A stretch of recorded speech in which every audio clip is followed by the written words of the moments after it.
আসসালামু আলাইকুম।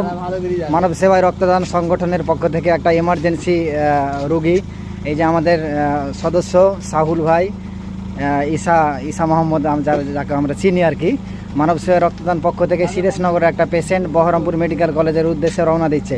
সাথে আছে আমাদের সংগঠনের সক্রিয় সদস্য পিয়ারুল ইসলাম, এবং আরও সামনে আছে আমাদের সংগঠনের একজন অন্যতম হিতাকাঙ্ক্ষী এবং খুব দায়িত্বশীল মইনুল হক, এবং সাথে আমাদের গ্রামের একজন খুবই সমাজসেবী, এবং রাত বিরাতে তিনার গাড়িতেই যাওয়া হয়।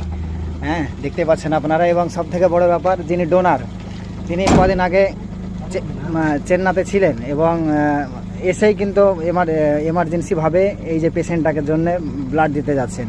তো আশা করছি আমি জানি রাস্তাতে ঠিকঠাকভাবে যাই। এখান থেকে বহরমপুর প্রায় 36 কিলোমিটার, রাত্রি এখন বাজে প্রায় 9টার আশপাশে। তো আপনারা দেখতেই পাচ্ছেন যে এত রাত্রে মানব সেবায় রক্তদান সংগঠনের পক্ষ থেকে যে যাচ্ছে, এই জন্য আমরা খুবই কৃতজ্ঞ যে ডোনার ব্যবস্থা করে দিতে সংগঠনের পক্ষ থেকে। তো আমি আশা রাখছি যে সুস্থভাবে যাবে। এই যে গাড়িতে যাচ্ছে, রাত্রের ব্যাপার যেহেতু, তো পেশেন্টের আমরা সুস্থতা কামনা করছি, এবং যারা সঙ্গে যাচ্ছেন ডোনার সহ যারা সদস্য আছে তাদেরও সুস্থতা কামনা করছি। সংগঠনের পাশে থাকবেন, আপনারা সাথে থাকবেন, এবং ডোনারের জন্যে দোয়া করবেন। আসসালামু আলাইকুম।